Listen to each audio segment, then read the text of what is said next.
In 2000, Enron was the ultimate symbol of wealth and power in America. They were the seventh largest company in the nation, with a stock price peaking at $90 and being honored as the most innovative company in the world for 6 consecutive years.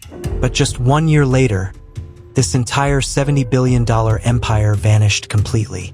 Tens of thousands of people lost their jobs, and the life savings of employees evaporated into thin air. Even one of the big 5 accounting firms on the planet collapsed along with them. This wasn't just a typical bankruptcy. It was the most sophisticated financial fraud in history, where the brightest minds used magical algorithms to transform massive debts into phantom profits. How could a titan like Enron collapse in just 24 days? And what horrifying truth was hidden behind those picture-perfect financial reports? Let's decode it right now. Houston, Texas, in the late 1990s. Amidst the scorching heat of the American South, a shimmering glass skyscraper rose, topped by the proudly rotating Enron logo. At that time, Enron wasn't just a company. It was a religion, a symbol of the most brilliant and modern entity the American economy had ever produced. But to understand why a giant could vanish in 24 days, we must go back to 1985. Enron was born from the merger of 2 gas companies, Houston Natural Gas and Internorth. In its early days, Enron was an extremely traditional and somewhat dull business. Their job was simple: owning thousands of miles of pipelines, digging earth, laying pipes, and collecting transportation fees. Kenneth Lay, the chairman of Enron at the time, was a visionary but also possessed deep political ambitions. Lay understood that if they only laid pipes, Enron would remain a standard utility company with stable but modest profits. He wanted more, and destiny brought him to Jeffrey Skilling, a sharp, young consultant from McKinsey. Skilling looked at Enron's gas pipes and saw something completely different. He didn't see steel and gas pressure, he saw numbers. Skilling realized that the energy market was shifting toward deregulation. He proposed a wild idea. Why doesn't Enron turn energy into a tradable commodity like stocks or foreign currency? From this, the concept of a gas bank was born. Instead of just selling physical gas, Enron began selling financial contracts. They allowed power plants to lock in gas prices for the next 10 years at a fixed rate, helping them avoid risk if market prices spiked.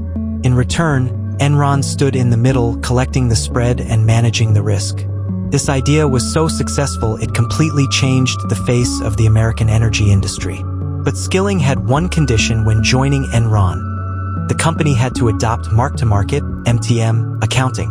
This was the sugar-coated poison.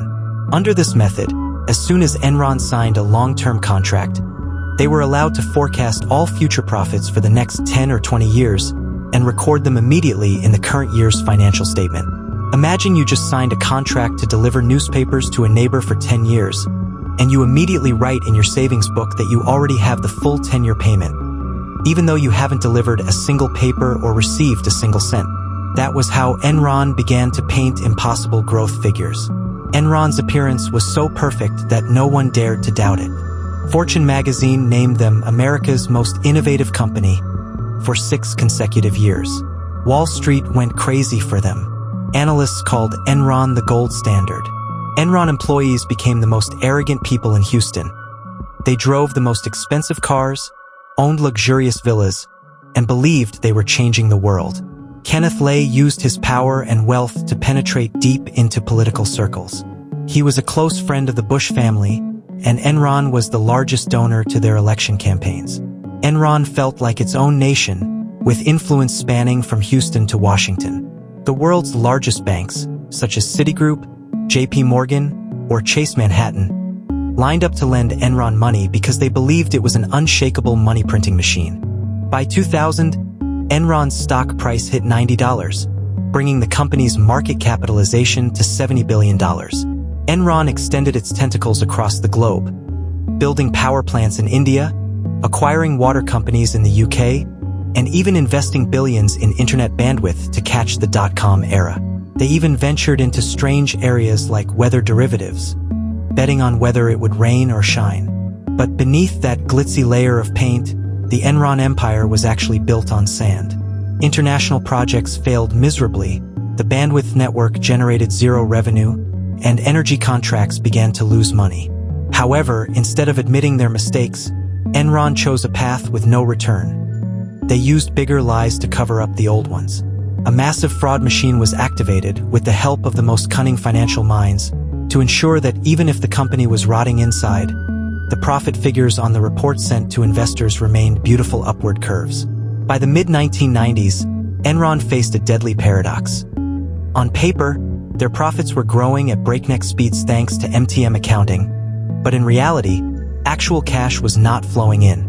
Massive power plant projects in India were stalled due to political disputes, and the internet bandwidth investment consumed billions but earned nothing. If Enron had published these true numbers, the stock price would have collapsed instantly. To maintain the illusion of wealth, Jeffrey Skilling appointed Andrew Fastow as the Chief Financial Officer, CFO. Fastow's mission was simple but brutal. At all costs, he had to hide debt and transform losses into paper profits. Fastow designed an extremely complex system called SPE, Special Purpose Entities. Essentially, these were thousands of backyard companies created to look independent but actually controlled by Enron. The debt magic worked like this. When an Enron project lost money or an asset depreciated, Enron would not record that loss on its own financial statements. Instead, they sold the failing asset to these backyard companies. On Enron's books, this was recorded as sales revenue boosting profits. Conversely, the massive debt from that project now sat with the backyard company, completely disappearing from the view of regulators. But where did these backyard companies get the money to buy Enron's debt? This was where Fastow showed his cunning. He used Enron's own stock as collateral. Major banks, blinded by Enron's reputation and rising stock price, were willing to lend these backyard companies billions of dollars. Worse, Fastow directly managed many of these entities and paid himself tens of millions in management fees. This was a severe conflict of interest, but Enron's leadership turned a blind eye because Fastow was helping them keep the stock price at its peak. Enron's confidence grew so large they began a game of stacking debt on debt. They created layers of structures where one backyard company owned shares of another, forming a tangled web that even veteran financial experts couldn't untangle. Entering 2001, the ghosts began to appear. The burst of the dot-com bubble meant investors no longer blindly trusted flashy companies. Enron, which was pouring billions into bandwidth with no return, fell into the crosshairs of Wall Street's most skeptical minds. In March 2001, journalist Bethany McLean of Fortune published a shocking article titled, "Is Enron Overpriced?" She asked a simple but unanswerable question: how does Enron actually make money? Instead of providing transparent figures, Jeffrey Skilling and Enron's leadership responded with confusing jargon and arrogance. They labeled anyone who didn't understand Enron's model as not smart enough. But the market didn't wait. Doubt caused the stock price to begin its downward slide. This was the trigger for disaster. As mentioned, Enron's entire SPE system was backed by its stock price. In secret contracts with banks, there was a death clause. If the stock price fell below a certain level, Enron would be forced to repay all debt in cash immediately. In August 2001, another shock hit. Jeffrey Skilling suddenly resigned as CEO after only 6 months, citing family reasons. Immediately, Sharon Watkins, an Enron vice president, sent an anonymous letter to Kenneth Lay, warning that the company was about to explode due to horrific accounting irregularities. But Lay chose to ignore it and continued to reassure the public that everything is fine. In October 2001, the curtain finally tore open. Enron was forced to announce a net loss of $618 million for the third quarter and admitted it had inflated its shareholder equity by $1.2 billion. Investors panicked and started panic selling. The stock price plummeted from $90 to less than $1 in just weeks. Banks cut off all credit lines, leaving Enron completely insolvent. While the empire was collapsing, another tragedy was unfolding in Chicago, the headquarters of Arthur Andersen, one of the Big Five accounting firms. Instead of protecting investors, Andersen's auditors frantically shredded tons of Enron-related documents to erase evidence of their collusion. This act failed to save Enron and marked the end of Arthur Andersen itself.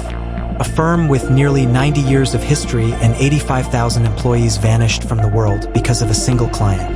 On December 2, 2001, Enron officially filed for bankruptcy. A giant once considered invincible had disintegrated in just 24 days since the truth was exposed. 20,000 employees realized that not only their jobs, but their entire pension funds had evaporated along with the ghost numbers on the stock market. The cruelty lay in the fact that Enron leadership had consistently encouraged employees to put their entire salaries and 401k plans into company stock. When the Enron ship began to sink, while top bosses like Kenneth Lay and Jeffrey Skilling secretly sold off their shares to reap hundreds of millions, employees were locked out of their retirement accounts and forced to watch their life savings vanish. The wave of outrage across America forced the Department of Justice to form an Enron task force. Dark secrets emerged. Cliff Baxter, a former vice president who had opposed Fastow's shady deals, committed suicide in his car, unable to bear the pressure and guilt. Kenneth Lay was convicted of fraud and conspiracy but died of a heart attack in July 2006 before sentencing. Jeffrey Skilling was sentenced to 24 years in prison. Andrew Fastow cooperated with investigators and received a lighter sentence of 6 years. The Enron scandal left a bitter but necessary legacy. The U.S. government was forced to pass the Sarbanes-Oxley Act of 2002, the strictest law to date to tighten corporate governance and hold executives personally liable for financial accuracy. The Enron story ended with the symbolic rotating E being dismantled and sold at auction as scrap metal. It is a costly reminder. No empire is too big to fail, and no innovation can replace transparency and ethics in business. Why did this massive fraud last for a decade? It was a symbiosis of a flawed financial system. Investment banks like Citigroup and JP Morgan were not innocent. They ignored red flags for massive service fees. Wall Street analysts who dared to doubt Enron were insulted by Skilling or pressured by Enron to be fired. Enron also exposed a dark corner of corporate culture: arrogance. Employees were told they were the smartest guys in the room. The harsh rank and yank policy, where the bottom 15% were fired annually, created a culture of fear where people would do anything to keep their jobs. Enron was not just an accounting problem, it was a moral chain reaction. Today, the ghost of Enron still haunts us, reminding us that while revenue can be faked and profits fabricated, only actual cash flow and business ethics determine if an empire lasts or turns to ash. And that is the full story of Enron, a costly lesson in greed and deception. If you found this content helpful, don't forget to like and subscribe to support us in the next economic dossiers. Goodbye and see you again.